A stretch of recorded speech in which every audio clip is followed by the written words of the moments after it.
Diz assim a palavra do Senhor. Por esta causa, eu, Paulo, sou prisioneiro de Cristo Jesus, por amor de vós, gentios. Se é que tendes ouvidos a respeito da dispensação da graça de Deus, a mim confiada para vós outros. Pois, segundo uma revelação, me foi dado conhecer o mistério, conforme escrevi há pouco, resumidamente. Pelo que, quando ledes, podeis compreender o meu discernimento do mistério de Cristo, o qual em outras gerações não foi dado a conhecer aos filhos dos homens, como agora foi revelado aos seus santos apóstolos e profetas no Espírito, a saber, que os gentios são co-herdeiros e membros do mesmo corpo e coparticipantes da promessa em Cristo Jesus, por meio do Evangelho, do qual fui constituído ministro, conforme o dom da graça de Deus, a mim concedida, segundo a força operante do seu poder. A mim, o menor de todos os santos, me foi dada esta graça de pregar aos gentios o Evangelho das insondáveis riquezas de Cristo, e manifestar qual seja a dispensação do mistério, desde os séculos ocultos em Deus, que criou todas as coisas, para que, pela Igreja, a multiforme sabedoria de Deus se torne conhecida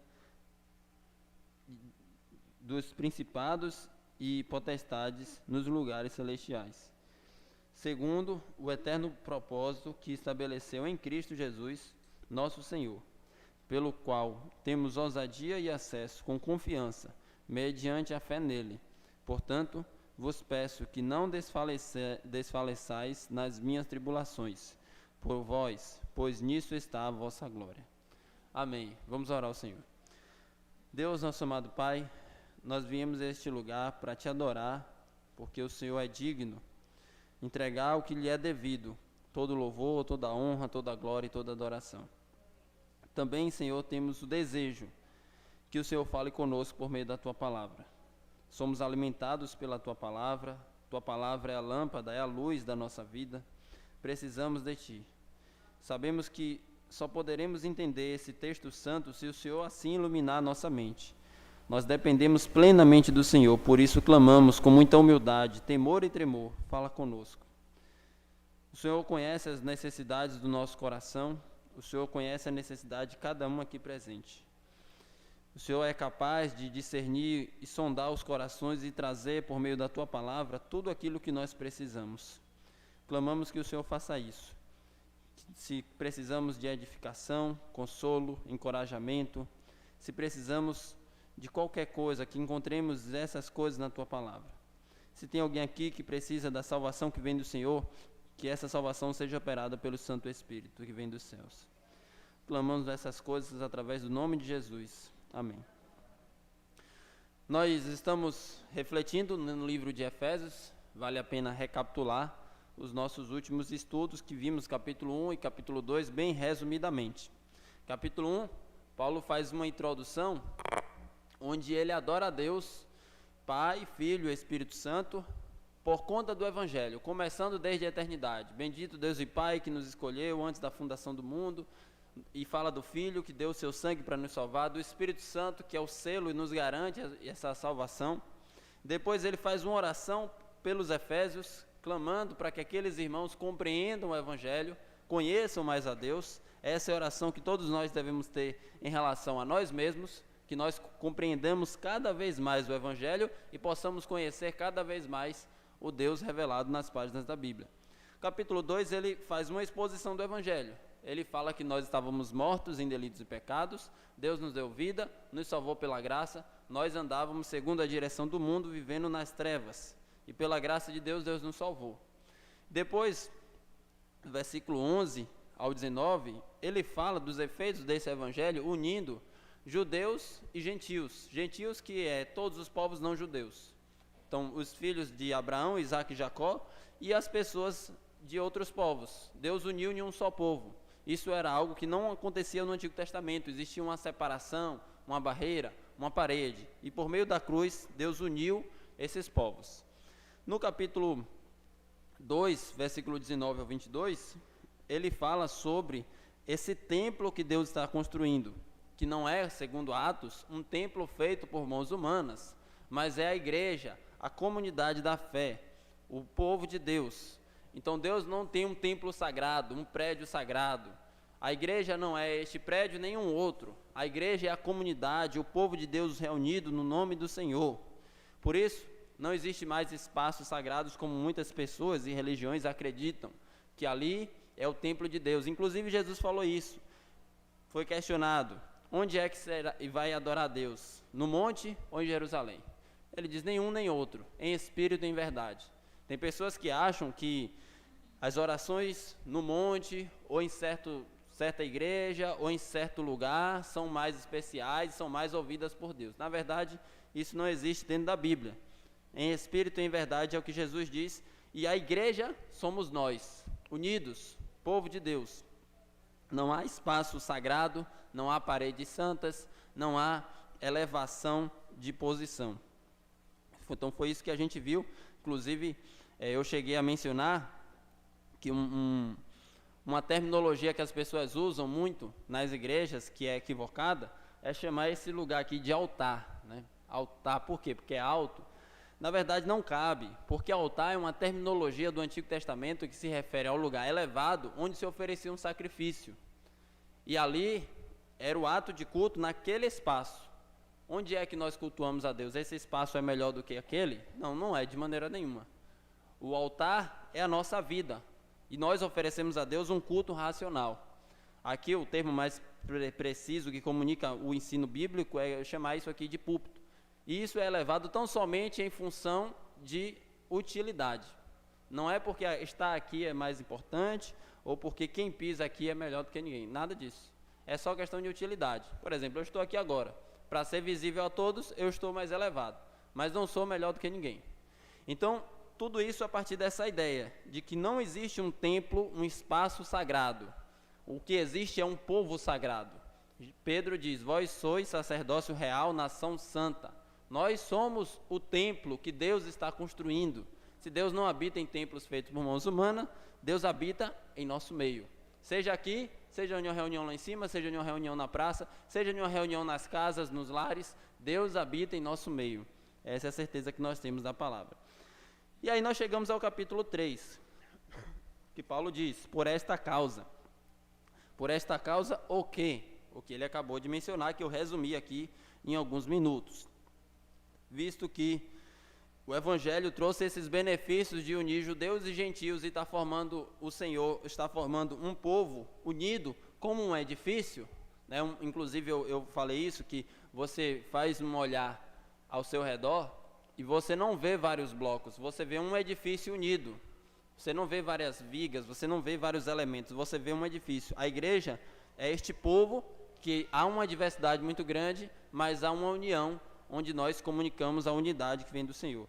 Então Paulo fala, por causa do Evangelho e dos benefícios que o Evangelho oferece, como ele já mencionou em primeiro lugar, a salvação, o relacionamento com Deus e depois a união entre judeus e gentios, a união entre pessoas diferentes, pessoas que antes nem se conheciam, agora se chamam de irmãos. Ele diz, por esta causa, Paulo, sou prisioneiro de Cristo, por amor de vós, gentios. Então ele está dizendo que, por conta dessa missão de pregar o Evangelho e formar uma igreja que é o povo unido, ele era prisioneiro. Inclusive ele tinha essa consciência muito clara da sua missão, da sua vocação, do seu chamado. Ele diz que ele poderia até mesmo sofrer no seu chamado. Já vimos isso brevemente lá em Filipenses. Paulo, enquanto pregava o Evangelho, foi preso, cumprindo o seu chamado. E Jesus mesmo falou isso desde a sua conversão, em Atos capítulo 9, versículo 15, que nós vamos ler. Atos 9, verso 15.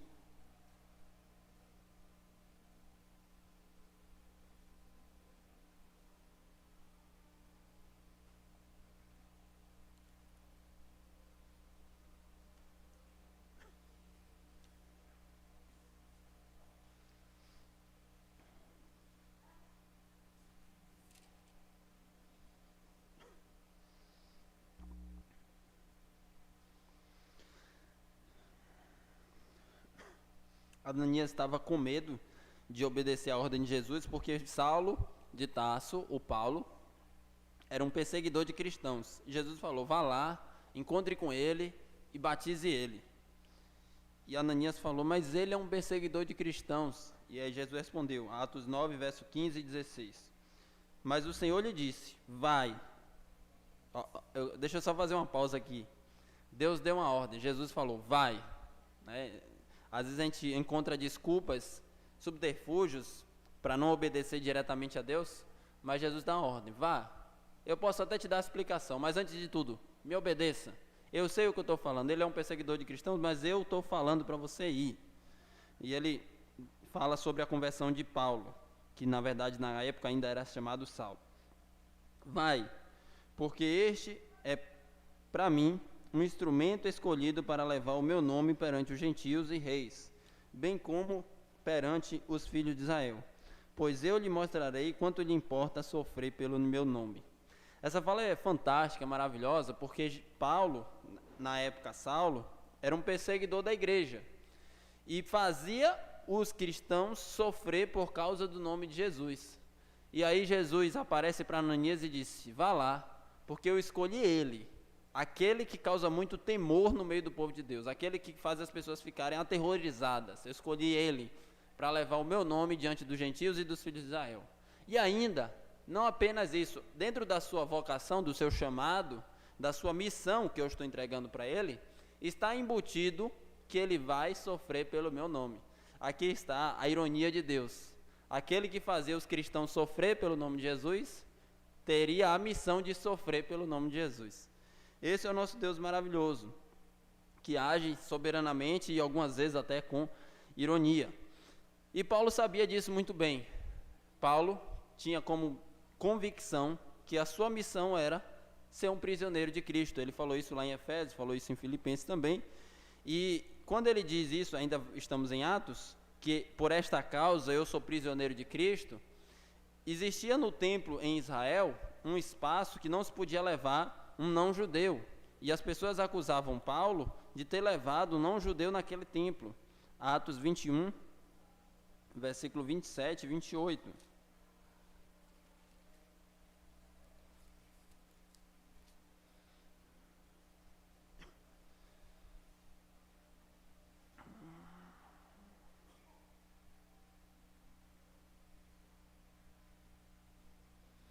Atos 21, verso 27, 27 ao 29, Atos 21, do 27 ao 29. Quando já estavam por findar os 7 dias, os judeus vindo da Ásia, tendo visto Paulo no templo, alvoroçaram todo o povo e o agarraram, gritando, israelitas, socorro! Este é o homem que por toda parte ensina a todos a serem contra o povo, contra a lei e contra este lugar.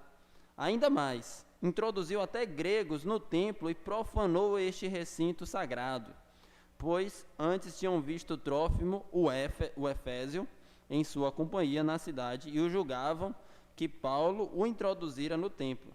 Então, vocês entenderam? Na parte do templo de Jerusalém tinha uma parte que não podia entrar um não-judeu. E eles viram Paulo andando com Trófimo, que era um Éfeso, um Efésio, e eles disseram que Paulo colocou aquele homem lá dentro, dessa maneira, profanando um templo sagrado. E aí Paulo está dizendo, ele foi preso, se você ler Atos, ele foi preso, ele foi julgado, ele foi levado para Roma. A partir daí segue uma saga onde Paulo é julgado por Agripa, por Festo e por outras pessoas, e ele se encontrava preso justamente por conta de uma acusação falsa, onde ele se encontrava pregando o evangelho e as pessoas se levantaram contra ele. E Paulo diz lá em Efésios 3, 1, por esta causa, eu, Paulo, sou prisioneiro de Cristo Jesus, por amor de vós, gentios. Então ele tinha essa consciência, estou cumprindo minha missão, estou fazendo a vontade de Deus, mas ainda assim estou preso, sofrendo. Aqui eu já quero trazer uma aplicação, que é a seguinte: tem pessoas que acham que se você faz a vontade de Deus, você não vai sofrer. Em Paulo, nós vemos que isso é mentira. Paulo estava no centro da vontade de Deus. Paulo estava cumprindo exatamente o plano de Deus para a vida dele. Inclusive, Jesus falou isso. A missão que eu tenho para ele é levar meus nomes aos gentios e aos filhos de Israel. E ele vai sofrer. Ele diz assim, eu vou lhe mostrar o quanto lhe importa sofrer pelo meu nome. Então, a gente deve considerar isso. mesmo cumprindo a vontade de Deus, pode ser parte do plano de Deus que a gente sofra fazendo a vontade dele. O sofrimento não é algo como nós encaramos dentro da nossa perspectiva humana, que deve ser rejeitado a qualquer custo. Tem pessoas que dizem, não, Deus quer que eu tenha uma vida em abundância e pronto.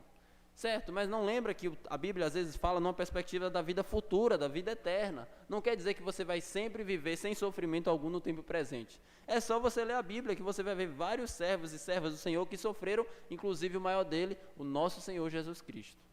O nosso Senhor Jesus Cristo é chamado de servo sofredor.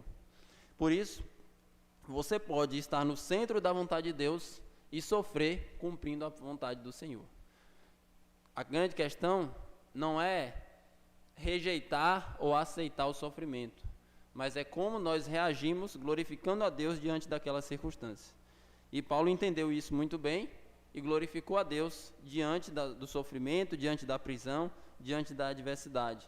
Nós devemos ter essa consciência. Sofrer não significa estar longe da vontade de Deus ou que a gente deve recusar. Imagina se Paulo falasse como os evangélicos do nosso tempo. Ele estava preso. Eu não aceito isso. Em nome de Jesus está repreendido. Eu determino e eu declaro. Não, ele não fez isso. Ele disse, eu sou um prisioneiro de Cristo por amor de vós gentios. É isso que ele diz. E com essa frase, eu sou um prisioneiro de Cristo, ele nos traz outro ensino bem interessante. Ele estava preso debaixo da tutela do Império Romano. Mas ele não diz, eu sou um prisioneiro de César. Eu sou um prisioneiro de Roma. Ele não diz isso. Eu sou um prisioneiro de Cristo. Significa que na compreensão, na mentalidade de Paulo, acima de César, o imperador, acima do império, existia um rei que governava sobre a vida dele. E de acordo com a vontade de Jesus, ele seria preso ou liberto. A liberdade dele, ou a prisão, não estava na mão do imperador nem do império. Estava nas mãos de Jesus. Por isso ele usa essa nomenclatura para si mesmo. Eu sou um prisioneiro de Cristo. Em outras palavras, está dizendo, Jesus é aquele que reina sobre a minha vida. Eu estou aqui não simplesmente porque o Império Romano quer, mas porque Jesus me quer neste lugar, nesse momento. Ele tinha essa convicção. E ainda dentro do versículo 1, né, nós podemos extrair muitas lições, apesar que eu tenho que me adiantar, porque são 13 versículos. Perceba que, apesar das suas circunstâncias e adversidade, Paulo ainda era utilizado por Deus naquela situação. Ele não ficou se lamentando, não ficou simplesmente rejeitando o sofrimento. Ele foi instrumento de Deus mesmo preso. Ele era instrumento de Deus para levar o nome de Jesus aos gentios, mesmo preso, cumprindo a sua missão, cumprindo o seu chamado. Neste exato momento que a gente está lendo aqui, pensa em Paulo. O que é que ele estava fazendo quando estava ali acontecendo essas palavras? Ele estava escrevendo uma carta. E com essa carta ele abençoou os Efésios e abençoou 2 milênios de história da igreja e vai continuar abençoando até quando Jesus voltar. Hoje, pela graça de Deus, nós temos essa carta sendo instrumento do apóstolo Paulo sendo instrumento de Deus, porque em algum momento ele estava preso, parou e escreveu essa carta. Então, o que nós entendemos é ser usado por Deus mesmo quando as situações não nos favorecem, mesmo quando estamos em situações desconfortáveis, perceber as oportunidades para pregar o nome de Jesus, mesmo quando a gente não está em uma condição tão agradável como gostaríamos de estar. São alguns dos exemplos que Paulo nos traz por meio desse primeiro versículo. E quando ele diz no versículo 2, Efésios 3, verso 2, se é que tendes ouvidos a respeito da dispensação da graça de Deus, a mim confiada para vós outros. Essa expressão se é, pode ser traduzida como visto que, ou seja, visto que vocês têm ouvido da dispensação da graça. E aí ele começa nesse versículo 2 a abrir um parênteses para falar sobre esse ministério que ele tinha de levar o evangelho para os gentios. Então ele fala, visto que vocês têm ouvido da dispensação da graça, que Deus confiou a mim, para vocês. Essa palavra dispensação significa administração ou gerenciamento. Um termo mais simples para a gente entender seria o tempo que Deus está administrando essa graça. Não quer dizer que só existe graça nesse tempo do Novo Testamento. Não, existe graça em toda a história. Todas as pessoas que foram salvas pela graça. Mas é um período onde Deus uniu judeus e gentios em um só povo. E ele aqui mais uma vez menciona a sua vocação, o seu chamado, e ele começa a explorar um pouco esse assunto. Paulo, em sua escrita, alguns momentos faz isso, abrir um parêntese e se delonga, o que não é para nós problema nenhum. Para nós é um grande proveito, porque podemos aprender mais sobre a palavra de Deus. Versículo 3: Pois segundo uma revelação, me foi dado conhecer o mistério, conforme escrevi há pouco, resumidamente. Então ele diz, o que ele escreveu, o que foi que ele escreveu? Capítulo 1 e capítulo 2. A gente já refletiu sobre Efésios 1, Efésios 2, chegamos no 3 agora. E ele diz, tudo isso que eu escrevi não por conta de informações que eu consultei com homens, mas por conta de uma revelação. O próprio Senhor Jesus se revelou a Paulo e trouxe essas informações do Evangelho da Graça. Então nós temos essa certeza que essas informações foram mediante revelações do Senhor Jesus Cristo. E o versículo 4 ele diz, pelo que, quando ledes, podeis compreender o meu discernimento sobre o mistério de Cristo. Então, essa palavra mistério hoje em dia é muito utilizada para falar de misticismo, de coisas que simplesmente as pessoas não conhecem. Isso é mistério. Mas no Novo Testamento, mistério carrega o seguinte conceito: uma verdade oculta no Antigo Testamento que foi revelada no Novo e refere-se ao Evangelho formando a união de judeus e gentios. E a gente vai ver não apenas esse versículo aqui, como, por exemplo, o versículo 6, a saber que os gentios são co-herdeiros, membros do mesmo corpo e co-participantes da promessa em Cristo Jesus por meio do Evangelho. Além desse, nós temos também Efésios 1, 9, para compreender Efésios, para compreender mistério no Novo Testamento, Efésios 1, 9 diz: desvendando-nos o mistério da sua vontade, segundo o seu beneplácito que propuseram em Cristo. Qual é o assunto aqui? O Evangelho, a salvação que ele propôs em Jesus. E Colossenses, capítulo 1, versículo 26 e 27.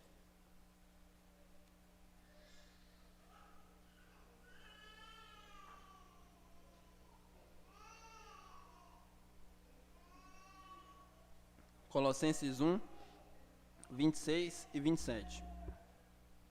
O mistério que estivera oculto dos séculos e das gerações, tempo passado, agora todavia se manifestou aos seus santos, aos quais Deus quis dar a conhecer qual seja a riqueza da glória deste mistério entre os gentios, isto é, Cristo em vós, a esperança da glória.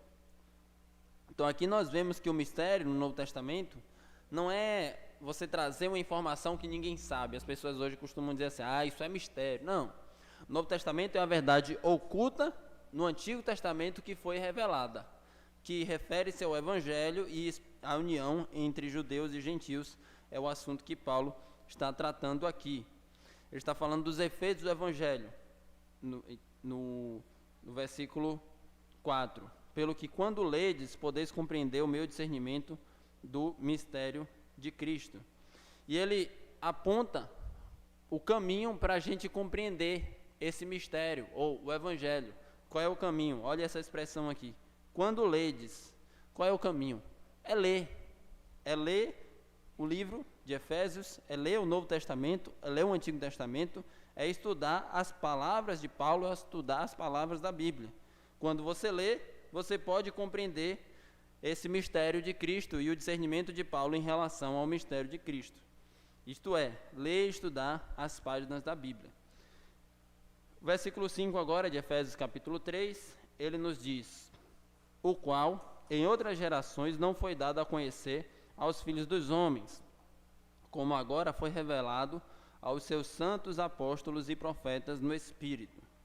Então ele está dizendo que esse mistério, que se refere à união de judeus e gentios em um só povo, comprados com o sangue de Jesus, nas antigas gerações, nos povos passados, eles não sabiam, não tinham essa informação, isto estava oculto, havia apenas alguns feixes de luz, mas não havia a revelação completa em relação a esse assunto.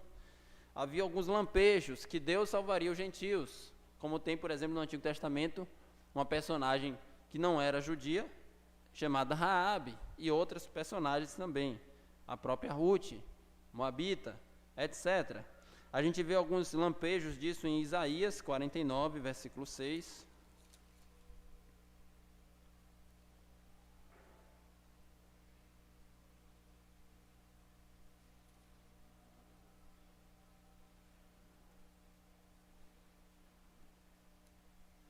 Isaías 49, 6 diz: Sim, diz ele, pouco é o seres meu servo, para restaurares as tribos de Jacó e tornares a trazer remanescentes de Israel. Também te dei como luz para os gentios, para seres minha salvação até a extremidade da terra. E um outro texto que fala no Antigo Testamento sobre esse mistério, é o Salmo 117, versículo 1, que Deus, de alguma forma, traria a salvação a todas as extremidades da terra. Salmo 117, 1. Louvai ao Senhor, vós todos os gentios, louvai-o, todos os povos. Estou falando isso porque no Antigo Testamento existia uma compreensão que Deus iria salvar e tratava apenas com Israel. Mas, quando eu digo no Antigo Testamento, eu estou falando das pessoas daquela época. Mas no próprio Antigo Testamento, existia esses lampejos, feixes de luz, que mostram para nós que Deus salvaria os gentios. Quando eu estou falando isso, Deus salvaria os gentios, entenda, quem são os gentios? Somos nós, não judeus. Então, na própria Bíblia já traz essa revelação que o Evangelho ia se expandir para além de Israel e alcançar até mesmo nós, brasileiros. E a gente vê, segundo as palavras de Paulo, que isso foi revelado agora, no versículo 5, agora foi revelado aos seus santos apóstolos e profetas no Espírito. É o que ele falou há pouco tempo, no capítulo 2, verso 19 ao 22, que os apóstolos e profetas lançaram o fundamento da igreja, desse edifício santo. E uma vez que esses fundamentos foram lançados, Deus não utiliza mais desse ofício de apóstolo. Então a gente tem essa revelação por meio de Paulo nas páginas da Bíblia. E aí nós chegamos ao versículo 6, Efésios 3, 6. A saber que os gentios são co-herdeiros, membros do mesmo corpo e co-participantes da promessa em Cristo Jesus, por meio do Evangelho. Então aqui a gente vê esse mistério que ele mencionou no versículo 4 e explanou um pouco mais no versículo 5, essa ideia de um só corpo. Essa analogia ele não usa apenas aqui, mas usa em 1 Coríntios 12, que mostra a ideia de unidade. Um corpo são vários membros, é o que ele diz em 1 Coríntios 12, e essa diversidade muito grande compõe uma unidade. Quando juntos, formam um corpo. A mão não é pé, não é olho, não é boca, não é nariz, mas juntos eles compõem um corpo. E aqui ele está dizendo, judeus e gentios. Os gentios são co-herdeiros, ou seja, eles vão herdar, junto com os israelitas, as suas promessas e também a vida eterna. E ainda diz, são co-participantes da promessa por meio do Evangelho. E são membros de um só corpo, do mesmo corpo. Essa ideia de membro de um corpo mostra muito bem, não apenas a nossa unidade, mas a nossa ligação. Estamos extremamente ligados, unidos, não somos separados. Estaremos unidos e ligados durante toda a eternidade. E o verso 7 ele nos diz, do qual fui constituído ministro, conforme o dom da graça de Deus a mim concedida, segundo a força operante do seu poder. Aqui ele está dizendo que ele ser ministro do Evangelho, ser chamado de apóstolo, é uma graça. Ele falou isso em 1 Coríntios 15, verso 10, quando ele diz, eu sou o menor dos apóstolos, não sou nem digno de ser chamado apóstolo. Então Paulo tinha essa compreensão, eu estou nessa posição de apóstolo, mas isso é graça de Deus. Não é porque eu mereço, não é porque eu sou melhor do que ninguém, é graça. E através desse ensino ele nos mostra que tudo que nós fazemos é na força e na dependência do Senhor. Ou nas palavras de Pedro, 1 Pedro capítulo 4, verso 10 e 11, quem serve, faça na força que Deus dá. Na mínima coisa que você faz, não é porque você é melhor, mais especial, mais criativo, mas é na dependência do Senhor, é o que Paulo fala aqui.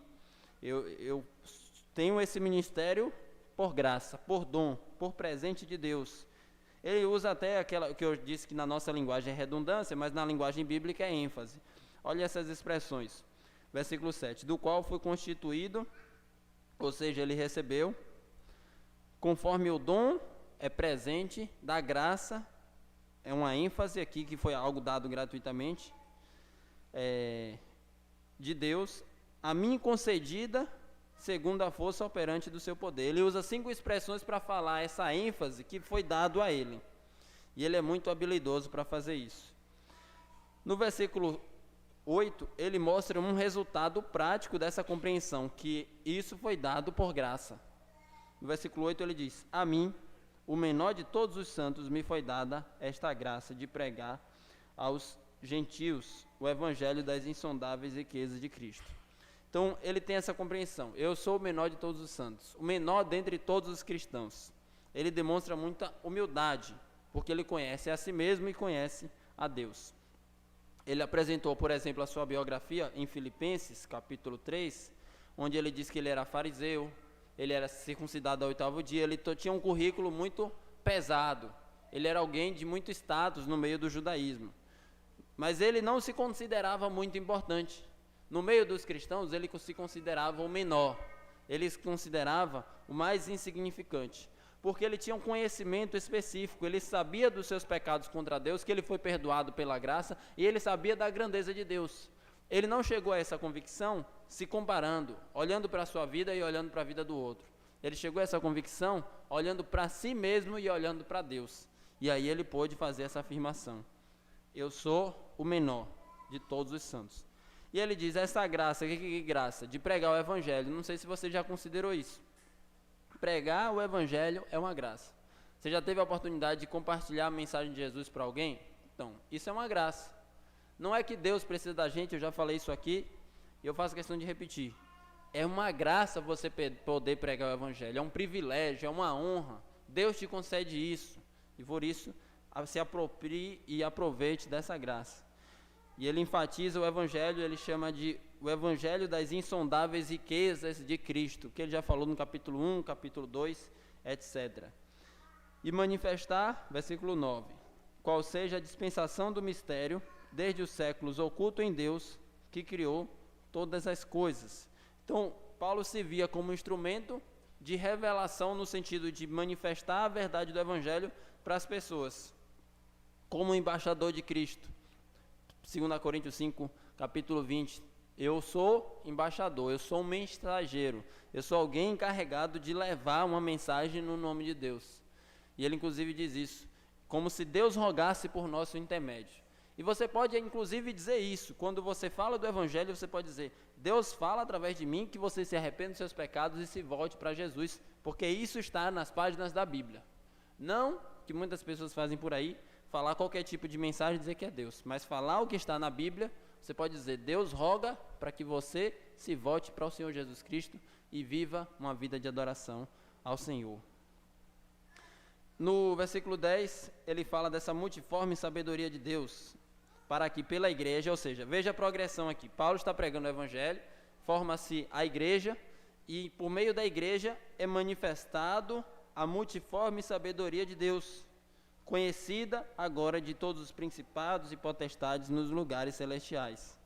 O que ele está dizendo é que esse trabalho de levar a salvação e formar a igreja, união de judeus e gentios, todas as criaturas celestiais, criaturas espirituais, anjos e demônios ficariam admirados nesse espetáculo, ficariam maravilhados em ver sendo manifesto a sabedoria de Deus.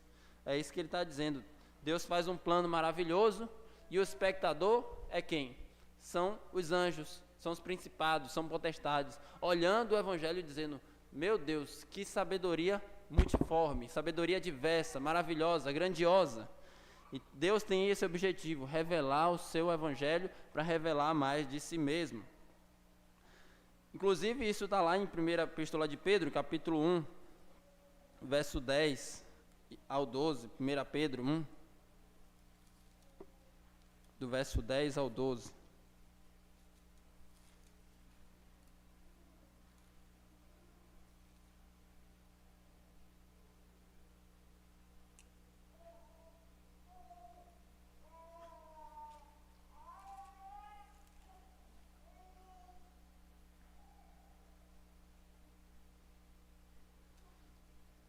1 Pedro 1, do 10 ao 12. Foi a respeito dessa salvação que os profetas indagaram e inquiriram, os quais profetizaram acerca da graça a vós outros destinada, investigando atentamente qual ocasião ou quais as circunstâncias oportunas indicadas pelo Espírito de Cristo, que neles estava, ao dar de antemão testemunho sobre os sofrimentos referentes a Cristo e sobre as glórias que os seguiram. Qual é o assunto aqui? O Evangelho. Jesus iria sofrer e iria conceder graça às pessoas. E ele diz no versículo 12: a eles foi revelado que, não para si mesmo, mas para vós outros, ministravam as coisas que agora vos foram anunciadas, que por aqueles que pelo Espírito enviado do céu vos pregaram o Evangelho, coisas que os anjos anelam perscrutar.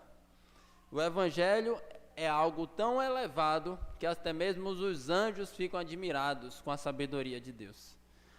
Não é uma criação humana. Tem pessoas que dizem assim: essa mensagem aí da Bíblia é um discurso feito por homens. Não, não é. Com toda certeza não é. Homem nenhum jamais teria uma sabedoria de construir um discurso, uma religião tão elaborada como a religião mostrada no Evangelho, que o homem se reconcilia com Deus por meio do sangue de Jesus, não por meio de algo que ele possa fazer, mas do Deus encarnado que veio a esse mundo, morrer numa cruz, oferecer graça, salvação e vida eterna.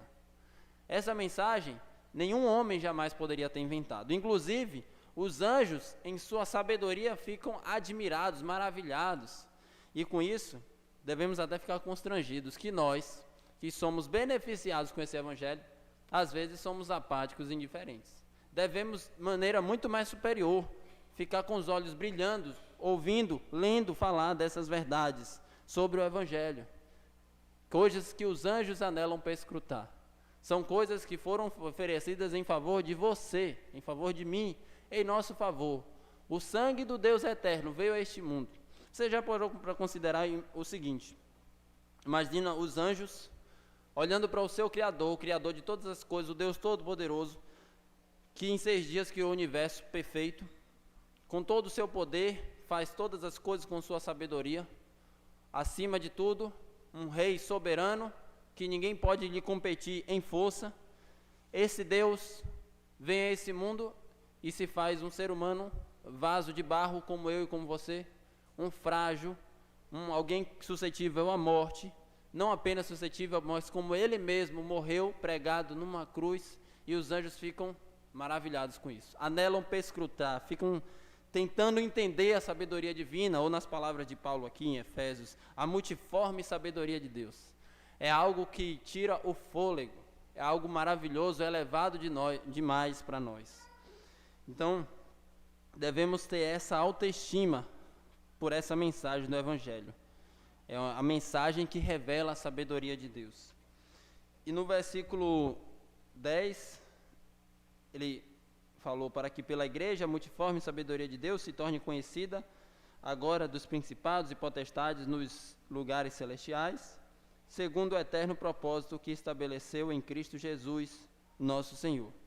Então, este Evangelho é um Evangelho eterno, significa que ele foi planejado desde toda a eternidade. Apocalipse 13:8 diz: Jesus é o Cordeiro que foi morto antes da fundação do mundo, e tem outros versículos também que trazem essa informação.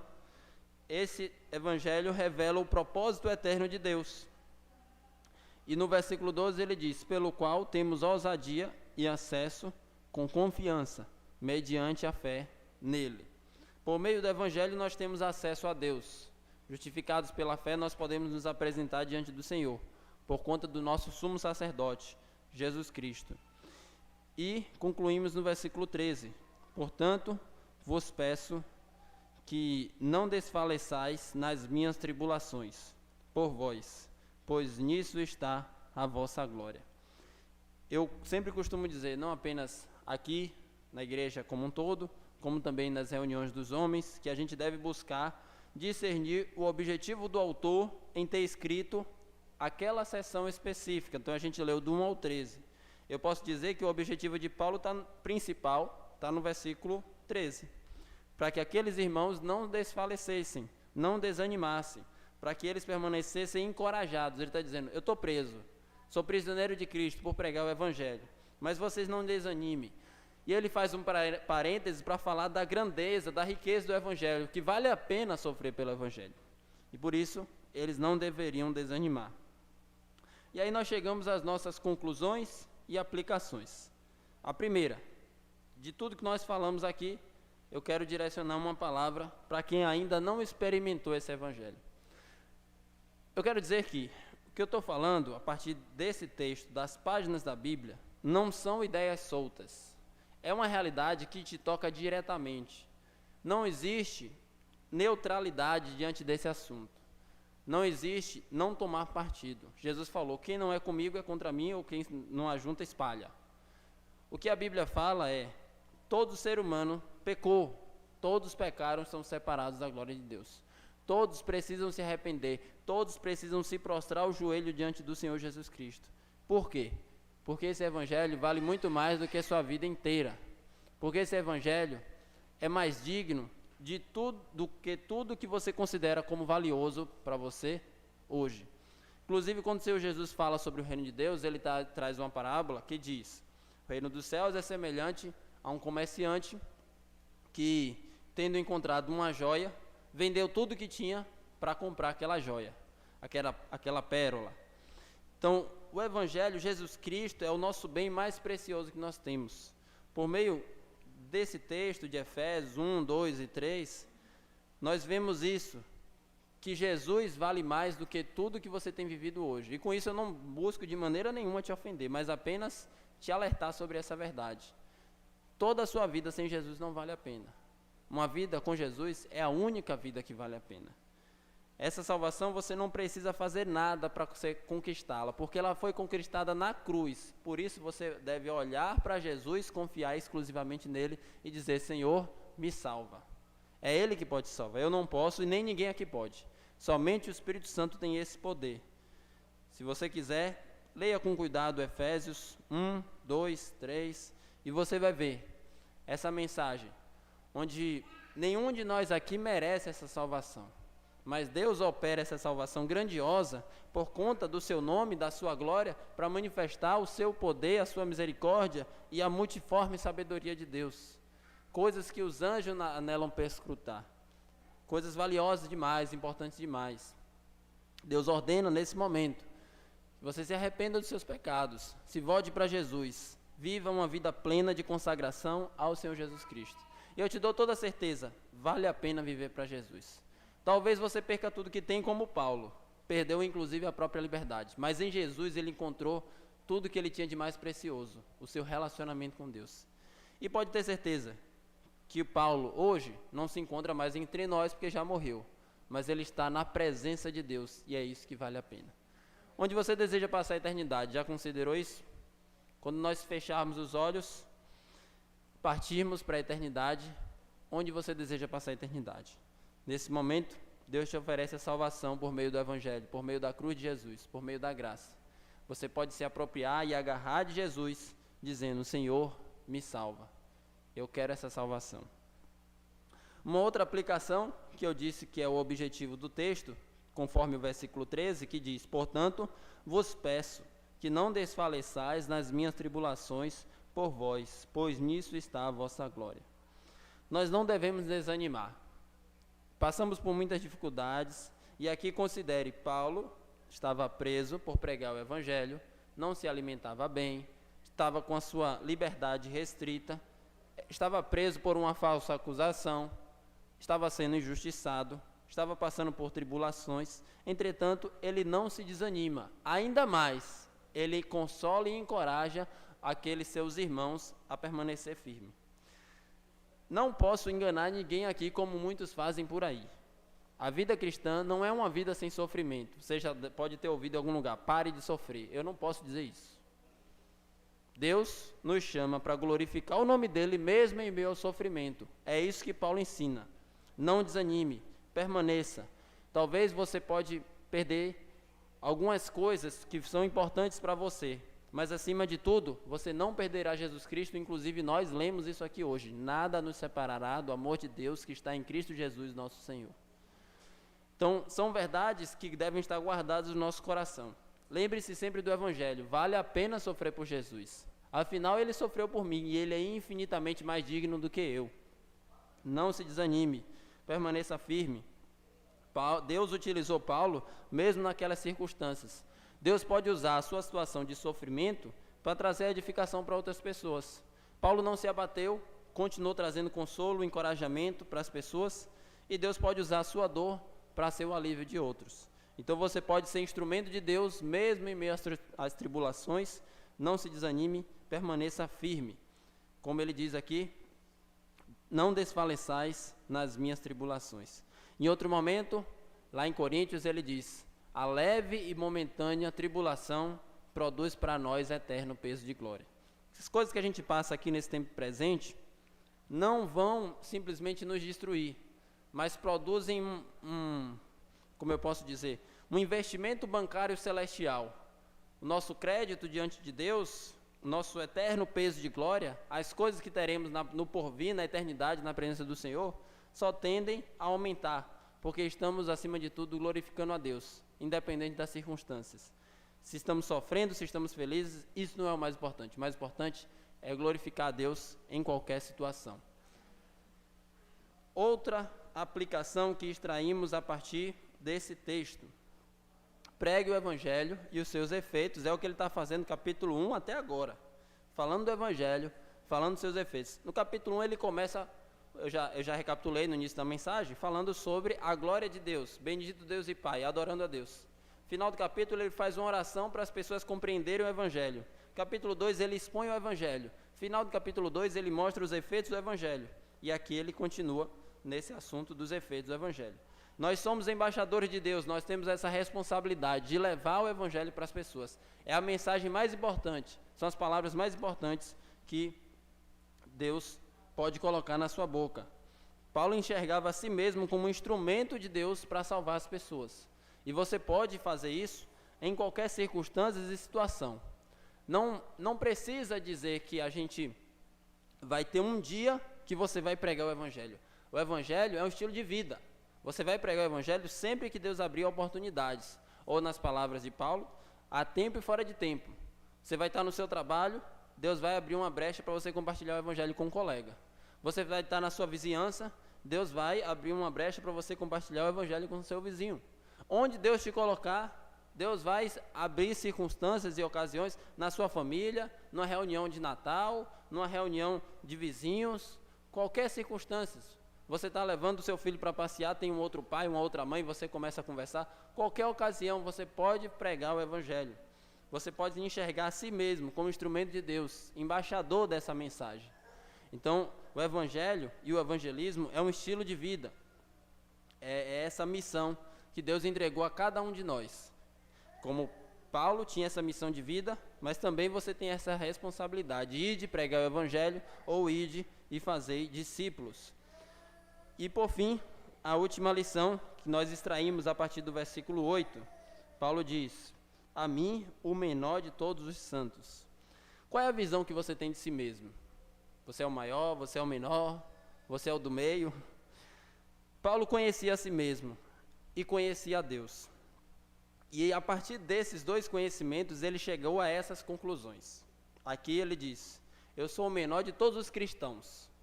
Em 1 Coríntios 15 ele diz: eu sou o menor dos apóstolos. Em 1 Timóteo capítulo 1 ele diz: eu sou o principal dos pecadores. Não é que ele vivia se comparando com os outros, a questão não é essa, ele não vivia olhando para o lado, ele vivia olhando para cima. E quando a gente olha para cima, quando a gente olha para Deus, a gente chega a essa convicção: eu sou um miserável pecador, eu não mereço nada, eu sou indigno, eu sou o mais terrível pecador de todos os homens. Não porque eu fiz uma pesquisa e saí perguntando o pecado dos outros, mas quando eu olhei para a santidade de Deus, eu considerei a maldade do meu coração, eu vi o quão mal eu sou e por isso tenho essa convicção e consciência. Paulo carregava esse sentimento, eu compartilhei 3 versículos que ele traz essa mesma ideia, mas não apenas Paulo. Temos isso em Isaías, capítulo 6, onde o próprio Isaías tem uma visão de Deus.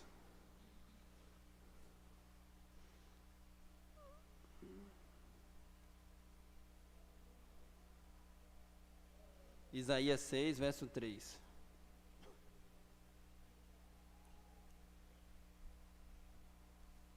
Olha o que Isaías viu. Ele viu os anjos ao redor do Senhor, a glória de Deus enchendo o templo, e o verso 3 diz: e clamavam uns para os outros, dizendo: Santo, Santo, Santo é o Senhor dos exércitos, toda a terra está cheia de sua glória. Isaías teve uma das visões mais elevadas e sublimes que um homem teve na história. Ele viu Deus, no sentido que Deus se apresentou, e os anjos ao redor dele, e Deus enchendo a sua glória, enchendo o templo com a sua glória. O versículo 4 mostra os efeitos disso. As bases do limiar se moveram à voz do que clamava, e a casa se encheu de fumaça. As criaturas e objetos inanimados começaram a tremer com a glória de Deus, quase que como um terremoto. E o verso 5, a reação de Isaías a tudo isso. Então disse eu: ai de mim, estou perdido, porque sou homem de lábios impuros e habito no meio de um povo de impuros lábios. E os meus olhos viram o Rei, o Senhor dos exércitos. Essa é a visão e a reação de alguém que viu o próprio Deus. Tem muitas pessoas que tratam diante da presença de Deus com muita irreverência, né? Mas Deus não é assim. Ele traz essa consciência: eu sou um miserável pecador. Essa palavrinha aqui, ai de mim, ele está lançando maldição sobre si mesmo. Eu estou perdido, eu sou miserável, eu sou um cruel. Como eu vi um Deus tão santo? E as pessoas no Antigo Testamento que viam a Deus simplesmente morriam. Jó, igualmente, chegou a essa conclusão da sua pecaminosidade. E quando a gente fala de Jó, vale a pena lembrar um pouco da sua história, que era um dos homens que mais sofreu em toda a história. Eu acredito que depois de Jesus, Jó talvez tenha sido o homem que mais sofreu. Ele perdeu todos os seus bens, ele era muito rico, ele perdeu sua saúde, ele ficou muito doente, e perdeu seus 10 filhos. E ele ficou muito aflito, inclusive falou que queria expor a sua causa diante de Deus, achou que Deus havia pesado a mão sobre ele. Deus se apresentou a ele e fez várias perguntas, colocou ele no devido lugar e disse: você queria me perguntar? Pois bem, eu vou te perguntar. Se ponha no seu lugar e eu quero que você me responda. E aí a primeira pergunta: onde é que você estava quando eu lancei os fundamentos da terra? Ou seja, lembre-se que eu sou criador e você é criatura. Diante dessa revelação, qual foi a resposta de Jó? Capítulo 42, verso 1 ao 6. Então Jó respondeu ao Senhor: bem sei que tudo podes e nenhum dos teus planos pode ser frustrado. Ele está dizendo: toda a minha história cumpre o plano de Deus, inclusive toda a minha dor. Quem é aquele que como dissestes, que sem conhecimento encobre o conselho? Está falando de si mesmo, que ele não tinha conhecimento. Na verdade, falei do que não entendia, coisas maravilhosas demais para mim, coisas que eu não conhecia. Escuta-me, pois havia dito, e eu falarei, e eu te perguntarei, tu me ensinarás. Eu te conhecia só de ouvir falar, mas agora os meus olhos te veem. Por isso me abomino, me arrependo no pó e na cinza. O que eu quero com esses versículos que eu trouxe é compartilhar essa visão que a Bíblia traz. Quando nós conhecemos a nós mesmos e conhecemos a Deus, chegamos a essa convicção de pecado. Eu sou um miserável pecador, eu não sou digno de nada. Se Deus me salvou é somente por sua infinita graça e misericórdia. Ele poderia ter me lançado no inferno, que ele seria justo. E é isso que a gente aprende aqui quando Paulo diz: o Evangelho salvou o principal dos pecadores, que sou eu. Eu não me acho melhor do que ninguém, eu sou o principal dos pecadores, eu sou o menor dentre os cristãos, eu sou o menor dentre os apóstolos. Ou nas palavras de Isaías: ai de mim, eu estou perdido. Nas palavras de Jó: por isso eu me abomino, me arrependo no pó e nas cinzas, porque agora os meus olhos, eu te conhecia só de ouvir falar, mas agora os meus olhos te veem. Então nós devemos chegar a essa consciência: quem sou eu? Eu sou um miserável pecador, digno de nada. Na verdade, digno de muita coisa, de condenação eterna, mas por graça Deus me salvou. E essa consciência, irmãos, eu espero que vocês tenham entendido isso nesses versículos que lemos, traz a verdadeira humildade. Eu não arrogo ser melhor do que eu sou, mas eu tenho essa convicção que eu não sou melhor do que ninguém. Na verdade, eu até me considero o pior, porque quando eu olho para Deus e sua santidade, eu vejo a minha maldade. Pare de olhar para o lado, para os homens, olhe para Deus e veja a profunda graça que você recebeu. a profunda bondade de Deus, o profundo amor de Deus que salvou pecadores miseráveis como eu e como você. Isso é a graça de Deus. Salva pecadores indignos, pecadores merecedores do inferno. Isso é a bondade de Deus. É a manifestação da sua grandeza, do seu amor. E isso tudo nós podemos ver, que Deus nos salva apesar de nós, e a nossa reação a isso é dizer que o nome dele seja glorificado. Que Deus nos ajude a ter essa verdadeira humildade, considerando quem nós somos e quem é o nosso Deus. Meu desejo para mim e para cada um de vocês é esse: que nós cresçamos na graça, no conhecimento do Senhor Jesus Cristo, prossigamos e seguimos e prossigamos conhecendo ao Senhor. Oséias 6:3 e 2 Pedro 3:18. Conhecer a Deus continuamente e crescer em humildade. Quanto mais a gente se aproxima desse conhecimento de Deus, a gente vê a grandeza de Deus e vê a nossa pequenez. Quanto mais você vê quão grande é Deus, quão santo, quão maravilhoso, quão justo, quão amoroso, mais você se enxerga pequeno. Esse é um dos efeitos do Evangelho, que fez em Paulo, fez em Isaías, fez em Jó, e eu desejo que faça em mim e faça em você também.